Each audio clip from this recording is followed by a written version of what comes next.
Hello, and I'm gonna do a video about a book called Lady and the Tramp.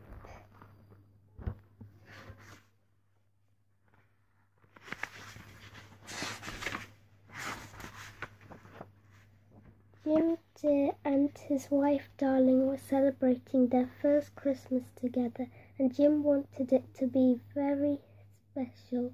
He gave his wife a present, and when she unwrapped it, out popped a cute little spaniel pup. Darling attached a pretty collar on the puppy. "He was so pretty and elegant," cooed Darling, "that I'm going to call you Lady. And here's a basket and blanket, so you can have your own bed." The months passed and Lady grew. She was the happiest dog in the world. Jim and Darling loved her very much and played with her every day. As spring turned summer, Jim and Darling played less and less with Lady. They seemed to spend all their time talking about somebody called Baby. Who is this baby? wondered Lady. She felt very left out.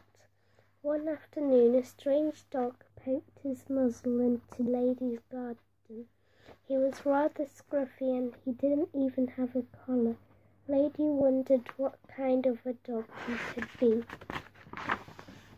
The stranger was called Tramp. When he asked Lady what her name was, she turned her back and said, "Sorry, but I never give my name to strangers." Tramp turned to go, but before he left, he smiled and said, "I have a feeling we'll meet again. Goodbye, Lady." "How do you know my name?" demanded Lady, astonished. The next day, when Lady visited Darling's bedroom, there was a crate next to the bed. Darling was holding a baby boy. Lady looked at the baby and smiled. "This must be the baby they have been talking about," she said to herself. "He's almost as cute as a puppy." Everything went well in the happy household. A few months later, Jim and Darling decided to go on holiday. They asked Sarah, who was Darling's aunt, to come and look after Lady and the baby while they were away. But Aunt Sarah didn't come alone. She brought two strange creatures with her, and they had an evil look in their blue eyes. They were Sarah and Cement's cats, Si and Sam. Aunt Sarah never went anywhere without her cats. Once they were out of their basket, the cats swished up to Lady saying, "You'd better keep out of our way. We don't like dogs." Lady thought they were very unfriendly. To make matters worse, Lady had a feeling that Aunt Sarah didn't like dogs very much. She watched sadly as Jim and Darling waved goodbye to Sarah. "Please don't leave me," she said silently. Aunt Sarah went to check on the baby, and as soon as the two naughty cats saw her leave the room, they jumped upon the furniture and tried to catch the poor canary in its cage and the little fish in its bowl. When Sarah came to see what the noise was all about, she accused Lady of causing all the trouble and chased her outside with a broom. Lady was furious to be treated so unfairly. She decided to run away and not come back until Jim and Darling returned home. "I've had enough of Aunt Sarah and her cat," she said to herself. Lady wandered the streets for hours and finally found herself in a grubby, seedy part of town. Suddenly she heard barking and was terrified when she saw some fierce dogs ready to attack. To Lady's astonishment, Tramp appeared. He bounded up to Lady and bravely fought off the dogs who were surrounding her. It didn't take him long to see the brutes off, and they ran away. Lady was so relieved to be safe and to have someone to talk to that she told Tramp all about her problems with Aunt Sarah and the cats. "Come on," said Tramp. "Before anything else, we need a good meal." Tramp took Lady to an Italian restaurant he knew. The owner, Tony, was a great friend of Tramp's. He brought them a big plate of spaghetti, and while he played a beautiful Italian songs on his accordion. "Oh, this is wonderful," sighed Lady delightedly to Tramp. After their dinner, Lady and Tramp went to the park for a romantic moonlight walk. The two dogs gazed at one another tenderly as they walked. At the end of a day full of adventure and new feelings, the two new friends went to sleep under the stars. The next morning, Lady felt much better. She and Tramp explored the outskirts of the town.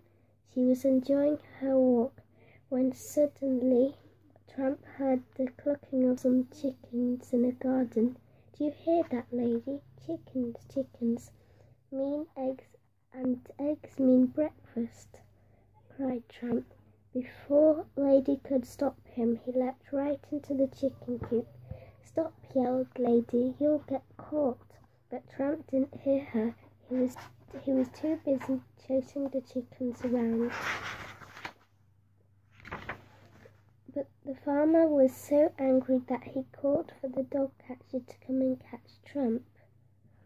Tramp managed to escape, but poor Lady, who couldn't run as fast, was caught and bundled into the dog catcher's wagon. The dog pound was a gloomy place, and Lady, who had never been locked up before, trembled with fear. Luckily, the other dogs were kind to her. "There's nothing to be scared of," said one of them. "Your name and address are on your collar. Your owners will be looking for you." He was right. The next day, one of the guards took her home. Once again, Aunt Sarah was angry with Lady. This time she took Lady outside and chained her to the kennel. Lady was so ashamed. She had never been put on a chain before. Tramp arrived relieved to see Lady again, but she was angry with him. "Look at me, I'm a prisoner," she shouted. "This is all your fault. Go away. I never want to see you again." Tramp slunk away slowly. Lady had never felt so sad and lonely in her life. She couldn't sleep and wished that Jim and Darling would come home soon. She had thought that Tramp was her friend, but all he had done was make things worse. Suddenly she saw a shadowy figure creeping towards the house. It was an enormous rat. The rat climbed the roof and slipped through the open window of the baby's bedroom. As Lady barked and tried to get free, Tramp heard the barking and came running to help. Lady, still pulling at her chain, explained what she had seen.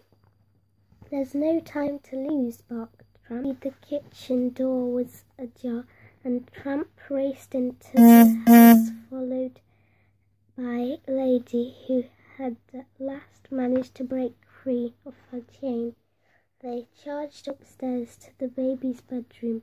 Then Tramp spotted the rat and launched himself at it. The uproar woke the baby, and the baby woke Aunt Sarah, who hurried into the bedroom, but she didn't see the dead rat.